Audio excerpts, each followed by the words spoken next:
Hello everyone. So this is an art trade. I just want to real quick say that I am not currently open to doing art trades. I agreed to this one because it was a cool concept, and also I'm good friends with this person. By the way, this is an art trade for Honey Creek Warriors. You may have seen her content already, but if you haven't, you should go check her out because she's a very cool person with very cool art. But what the idea was is these two characters, and I'm gonna share lore to help y'all out. But at the beginning you might have seen me drop in a few images. One of them was a sketch for this exact thing, which was really nice to have, so thank you for that, honey. I ended up messing around with posing and the angle to make it a bit more intense and bring more life into it. So they're in this house, and one day Coyote just pulled a gun on Rooster. I'm not sure why, I don't remember being given a reason for it, but he just did. And I wanted to give Rooster, instead of like a really in pain or angry face, more of like a shocked or like a hurt in a sense that he was betrayed by his partner. So that's why you can see that. In the original sketch from Honey, both of them were crying, which is why if you look close at Coyote's face, you can see that his brow is kind of tilted in like a sad or scared way. He's not angry, he's just, something's going on, something's wrong, something ain't right. You can see me, I'm adding a window in here because I figured that would A, add more interest to the background, and B, it would let me use more dramatic lighting, which is always great. If you look closely at the wall and the floor, there is actually some blood splatter. I know that's not accurate for the kind of gunshot wound Rooster got from Coyote, but it's interesting. It adds more to the background, so that's why that's there.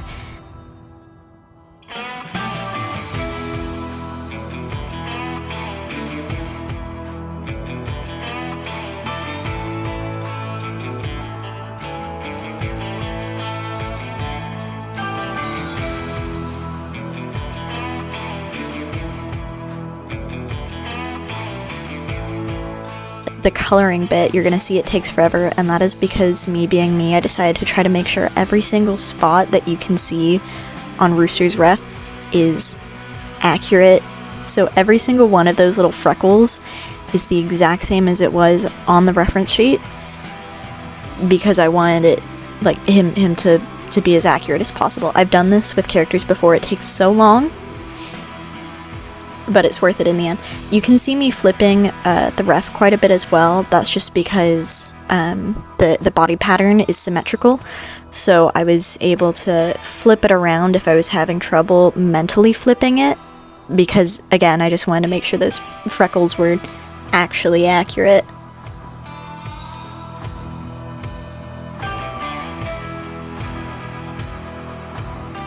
And then here I'm going in with lighting, because he's right where that window's hitting, it's going to be very bright. So I went in with an overlay layer and light orange, like a really, really light off-white orange, and I'm just going in and coloring any spots that would be hit with light, and then I went ahead and blended that out. For those who are curious, because I know someone asks on almost every single video, I'm using a custom brush right now. Unfortunately, it's not a brush that comes with Procreate, it's a custom one. So sorry to all of those, that's going to disappoint. But it's a custom brush. The lining was a custom brush. The floor and walls could be found in textures. Those are pre-existing brushes that I'm going to check the names of real quick. Yeah, so if you go to textures, diagonal is one of them, and wood is the other one.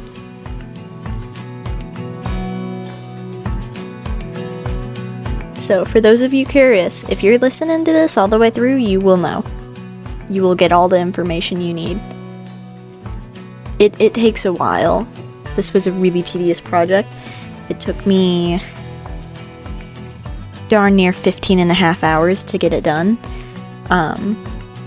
With editing included on this video, it's gonna take a lot longer than that. You might have been here for streams when I was doing that. If you were, hello, thank you for joining. It's nice having people to talk to.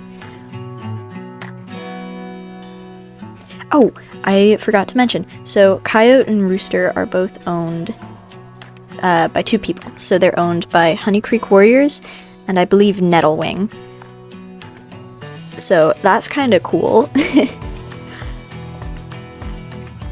Characters are owned by both of them. No one that I'm drawing right now is mine. They're very cool designs, they took a while. So I actually only used, I think, 2 shade layers on Rooster because I wanted him to be very light, because it would create more contrast with Coyote, but also it just makes more sense with him standing in that beam of light. But in this situation, I wanted to kind of paint him in a better light of sorts. I wanted your eye to be drawn to him, and I had thought at the time that this piece would be a lot darker than it was, than it ended up being, so he's drawn a lot lighter. So you get to see me struggle to figure out how to draw a revolver. I had to actually use a reference for that, so it took ages. I think it took about an hour to figure that out. And then the hand too. I know you only need one hand for a revolver, but I figured he'd be pretty shaken up and he'd want a second hand on the gun to help even himself out. You can see me using gray blocks behind these guys when I'm lining and coloring too. That's just because it helps break them off the background a bit so I can see my lines better, and that way I don't have to go in and turn off opacity for the 50 layers I used for a background. Yeah, that revolver took forever. It ended up looking really nice though. It's nice and shiny. And then I don't show it, but I did have a second ref sheet pulled up for Coyote so I could see the spots on his back. So every one of his spots is also fully accurate. It was a lot easier to do his though. Rooster's just got so many freckles.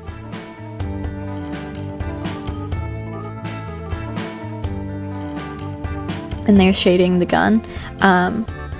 Shading metal can be very difficult, but what I've found is if you just go in sections and you do lines of darker and lighter variations of gray and then just Gaussian blur it, it works really well to make shiny metal. So that's how I did all of that.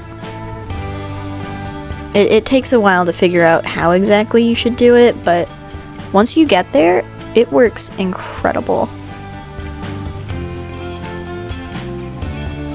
And then I added very, very minimal light on Coyote. I didn't add much to him because I wanted to have that contrast against Rooster. So I relied more heavily on shading for Coyote. You can see me going in and blending here. Again, custom brush. I know someone's gonna ask anyways, but it was a custom brush. I'm not sure if they're any similar, but it was a custom brush I had made originally actually for the intention of lining, which it works great for, but it also happened to work really good for shading.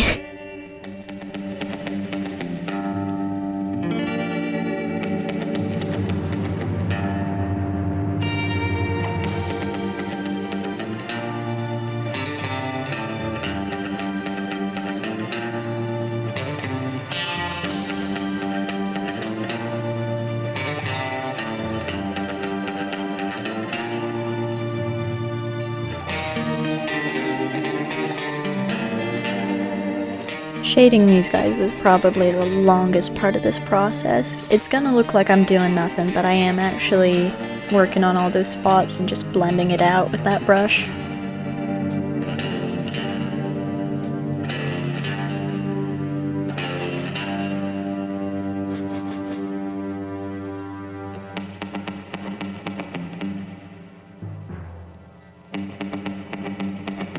And then here I started to add shade in a really dark pink.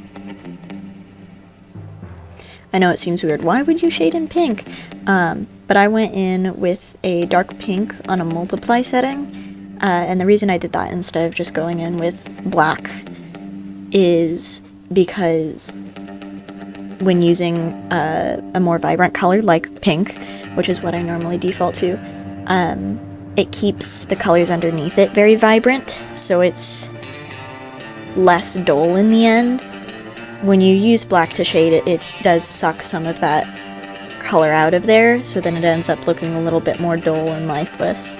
That's also why I use a really light orange on overlay for all of the highlighting, is because I want it to stay vibrant and sunny.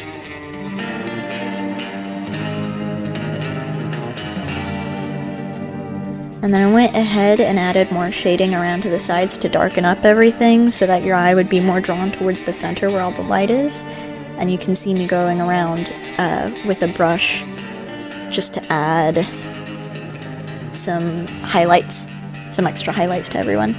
And then I went ahead in with 6B pencil and light pen to do the whiskers.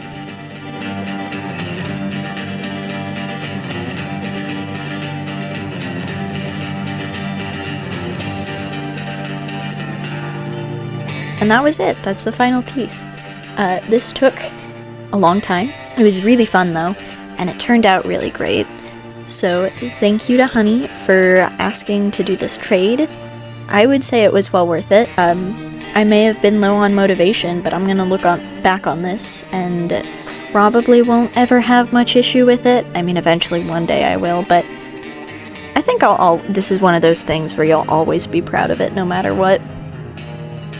Anyways, yeah, if you're interested in art trades, they are currently closed. My commissions are open for now.